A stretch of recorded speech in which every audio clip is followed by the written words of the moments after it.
is a great badass movement that requires a lot of strength and a lot of persistence. Especially for women, it can be extremely difficult to build the upper body strength that's necessary to perform a bodyweight pull-up. Hi lovelies, this is Gemma from Generation Strength. I'm a personal trainer and a strength coach, and today I want to talk to you about nailing your first pull-up.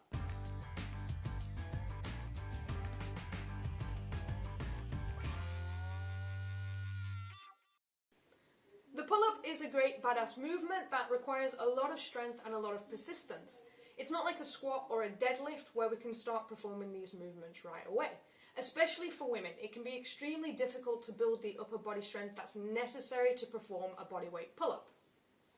It's a humbling process of trying, and then trying again. But when you do master this movement, you're going to feel strong and empowered and build a pretty amazing back. In this video, I'm going to go over how to get your first pull-up by using the best 4 progressional exercises. So let's start with how to achieve your first pull-up. Number 1, get comfortable hanging from the bar. You don't have to just pull yourself up yet, just grab the bar with an overhand grip and passively hang. See how long you can hang there for and aim for around 30 seconds. You'll want to grip the bar nice and tight with the bar resting just above the thumb. Make sure not to put it along the finger joint as this can lead to some tendon aggravation. Since we want to teach good form from the get-go, you'll want to make sure that your hands are about 1.5 times shoulder width apart. That means that your hand should be positioned just outside of the shoulders. This grip has been shown to be the best grip for back muscle activation and where we're actually at our strongest. If we take the grip a little bit too narrow, we're going to shift tension away from the back. Alternatively, if we take the grip a little bit too wide, we're going to put the shoulder in a compromised position. A lot of research has looked into doing pull-ups and with wide grip showing an increased risk of shoulder impingement. On to number 2. Once you're comfortable hanging there passively for 30 seconds or so, we're going to start moving on to an active hang.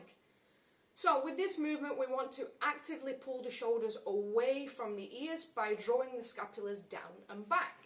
Hold the position at the top for 2 seconds, create full body tension, particularly in the upper back, and we want to immediately come down and go on to the next rep. This is the initial pull of a pull-up, and this is where we begin to engage our lat muscles. The lat muscles are the long muscles that go down the side of your torso that attach at the shoulder and down to the lower spine. These muscles play a huge role in performing the pull-up correctly and effectively. So make sure that when you're doing your active bar hangs that you feel these muscles working, because this is going to make a big difference when you actually start progressing towards doing a full proper pull-up. The second part of the active hang is actually engaging the core muscle. So we've engaged the lats, how do we engage the core? Research actually shows that the pull-up move has more core engagement than it does back, lats and upper and mid traps. So this means that you really need to be making sure that your core is fully engaged in this move. Most people tend to put their legs behind them in a bent knee position, or they dangle their feet down. And this just fails to engage the core correctly. Instead, keep your legs straight. Think about posteriorly tilting the hips forward so that you're bringing the pelvis up towards the rib cage in this sort of Hollowbody position. This way you're going to get a stronger pull. Now we've nailed the bar hangs and we're feeling pretty confident in this position. We've initiated that starting pull by doing some active hangs. We're going to move on to some assisted variations. So here is where we're going to incorporate some resistance bands. In my experience, both with myself and with my clients, the pull-up machine just isn't the best way to go about achieving a pull-up. The reason for this is that what happens is the difficulty doesn't vary through the range of motion. So it's the same weight at the beginning of the pull-up machine as it is at the top. Whereas in real life, when I'm doing a pull-up, the initial pull is the easiest part, but it becomes more difficult as I reach the top of the bar. Additionally, most people don't tend to engage their core as much because they use the machine with the legs bent behind them. This is where bands have a great advantage because they mimic the movement better than a machine. So you want to grab a thick band. The thickest band essentially is going to be the easier the movement. So the more assistance that you're going to get.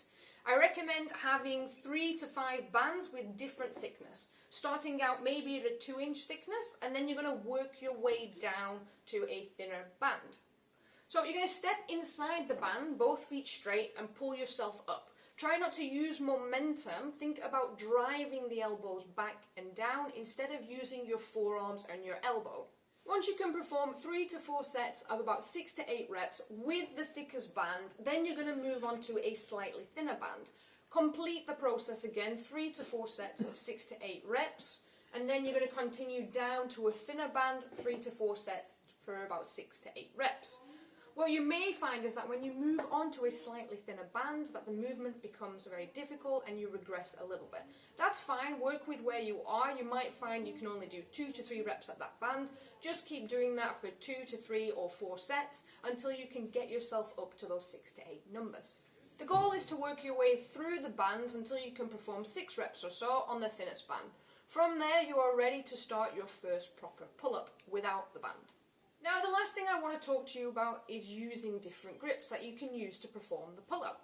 You can start with an underhand grip, so where the hands are facing towards you. This is known as a chin-up position. This grip is a great first grip to start with because it incorporates more of the bicep. So this makes the movement a little bit easier. The second grip that we have is called a neutral grip. So with the neutral grip, this is a great position because it's a nice balance between the underhand grip and the proper overhand pull-up grip. It also puts the shoulders in a nice position.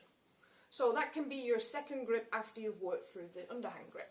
Finally, the last option that you've got is the overhand grip. So this is where the hands are facing away from you.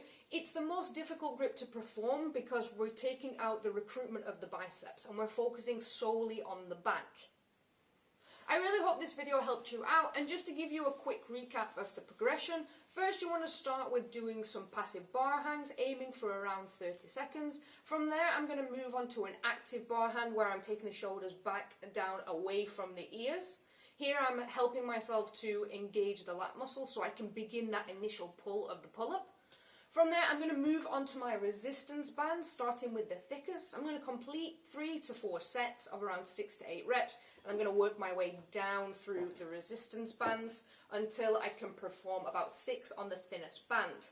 From here, I'm going to start my first unassisted pull-up, and I'm going to choose my grip between the overhand, which is the easiest, and then the neutral grip, which is about medium, and then finally moving on to a wide grip pull-up with an overhand grip.